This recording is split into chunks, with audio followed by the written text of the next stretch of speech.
Tech. Was there anything you saw in that regional that gives you hope this week? Well, they're a great team. I think we're a great team, and it's just going to be who plays the best this weekend. That's the problem. You had a big series against them in April. How much can you take from that into June, or is it just like starting over? Not a whole lot. They're different. We're different. We've both had time to get better as a team and learn more about ourselves as teams. So, again, it's going to be a 3-game series. It's going to be who gets the big hits, who makes the big pitches, and this weekend we'll decide who goes to Omaha. So, can't ask for more than that. It seems kind of apropos. Like, that was such a huge weekend here when you guys were able to sweep them. A big day for Will. Like, just so many things. Is there anything you pull from that? Any emotion, or is that all us? That's all you, for sure. No, look, it means we should be feeling like we can compete with Florida. It's going to be a challenge because last time it was in our ballpark. This time it will be in their ballpark. But as I said, they're a really good team. We're a really good team. Let's get after it. What are you most impressed with your guys this past weekend? Well, we did everything well. We pitched extremely well, which always sets the tone. We played great defense behind those pitchers, and then we swung the bats better than we had in a long time. And again, having McGillis back there at the top and Wimmer back in the lineup and Messina catching and just on and on and on, it just looked like it was us again. Mark, do you think you're going to run Hicks and Mahoney out there 1-2? That's a possibility. We're not going to announce anything for sure yet, but that's one of the possibilities. And how about Will Sanders? Has he shown you enough to where he could potentially start a game if need be? Absolutely. Just a matter of what we think is the best way. If we don't play any extra inning games, there's 27 innings to play. So what's the best way to get our best pitchers throwing the most amount of impactful innings? And that's what we'll evaluate.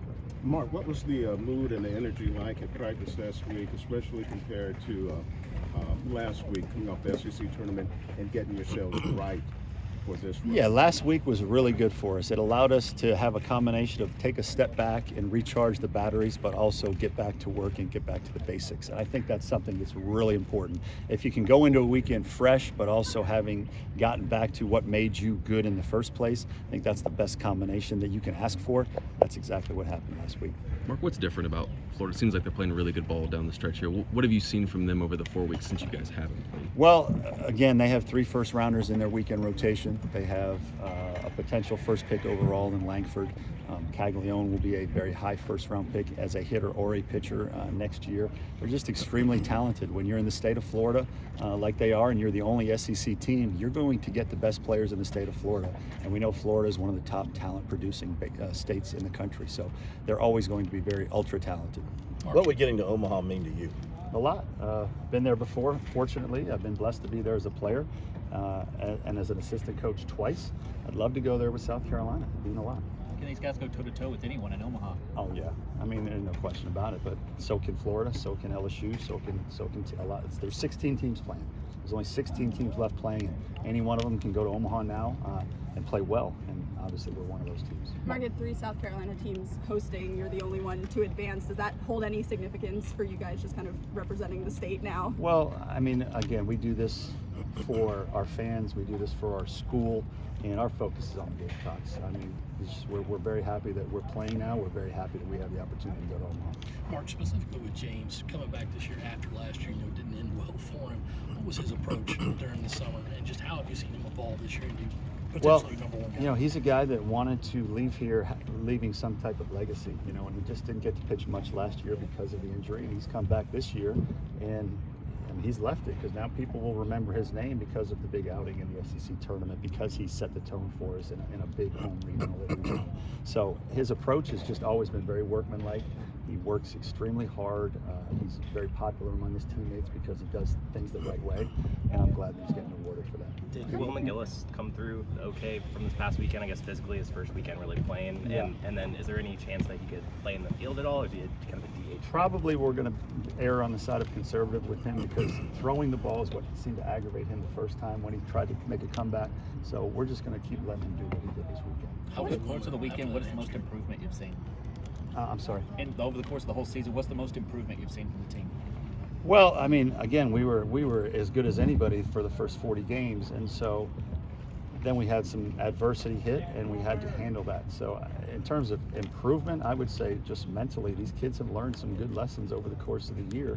And generally, teams that have to struggle to get to the end are better suited to handle adversity as it comes in the postseason. And Sometimes if it's too easy all year, then it might catch up to you. So this is a team that's better off because they went through some adversity. So you Mark, got I know you your man coaches. back there behind you. Has the team kind of got its swagger back over now that you got everybody healthy and coming off this region? It got a little bit of swagger back with you? I would like to think so, and maybe we always had it, but you know you have to be a little more reserved when things aren't going your way. You have to kind of tone it down because nobody wants to look like they're having too much fun when you're not winning. You know that's just how you handle yourself in baseball. But yeah, I think the guys have had fun, and I've challenged them to have more fun than any team that's still playing for the rest of the season, because the teams that have fun and are loose tend to play better and come through in big moments. How's Wimmer with that hamstring? Did he reactivate it? Just a tick. He'll play on Friday, but it's just a matter of continuing to manage it. But he'll be in the lineup on Friday. Mark, you've mentioned a lot of kind of fourth year, fifth year players. How much does having those guys help in these games like this, especially this past weekend? Yeah, I mean it's big. I mean Will Sanders coming back as a veteran is important, and we've got a lot of guys that are veterans that are having really good years. That being said, we also play 5 underclassmen, which sometimes gets lost on people. They think this was all just a transfer portal story, and nothing could be further from the truth. I mean, we're playing 5 underclassmen and pitching a lot of underclassmen as well. So I think that bodes well for us. Hey, Mark, I know you coaches love to stay on an even You keel. coaches, come on, Rick. Yes. Okay. Well, I know coaches. How about that? Okay, I know coaches. Okay. Love to stay on an even keel. Right. Okay, not We don't love to, we just have to. Okay, not too high. It's very not too effortful low. to do that, but we know it's in everybody's best interest. Okay, but personally, you're getting back to the Super Regionals for the first time since your first year here. Do you have your moments where you go, yeah, get just a little bit tingly just thinking about getting back there? Well, you just thank God that things are moving in the direction you work hard to get them moving in. So again, there's so much of this job that's out of your control. You can recruit well, you can work hard, you can do all those things, and sometimes misfortune can take away the success that you think you're going to have. All that being said, I'm very happy that this group of kids and this staff and these fans are going to have a chance to watch games that mean you can go to Omaha. You mentioned the underclassmen. Ethan got 2 big honors today once again. Just what's been the secret to his success as far as not getting too high with the highs or low with the lows? I would just say talent and work ethic are his keys.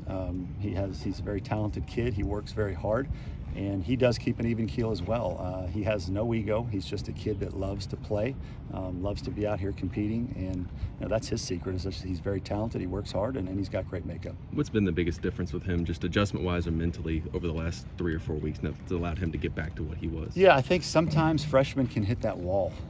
They're used to playing 20-plus games in high school, and not only do we play 56 regular season games, but the intensity in the SEC, that's like playing 100. And so I think sometimes a freshman can hit the wall, and maybe that happened to him, but now as we get into the postseason, we're getting, we're not having to go to class, we're not having to do a lot of things other than just focus on baseball, and I think he's getting a second wind.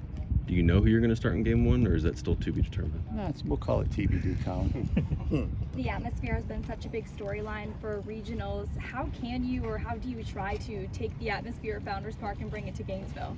Well, we hope to see a lot of garnet and black in the stands, I can tell you that, because that makes an impact. It made a huge impact for us this weekend, and the more we have down in Gainesville, the more impact it will have for us on the road.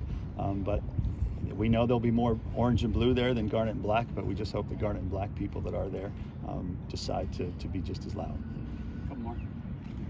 Any 2 days this week? Yeah, we had one yesterday.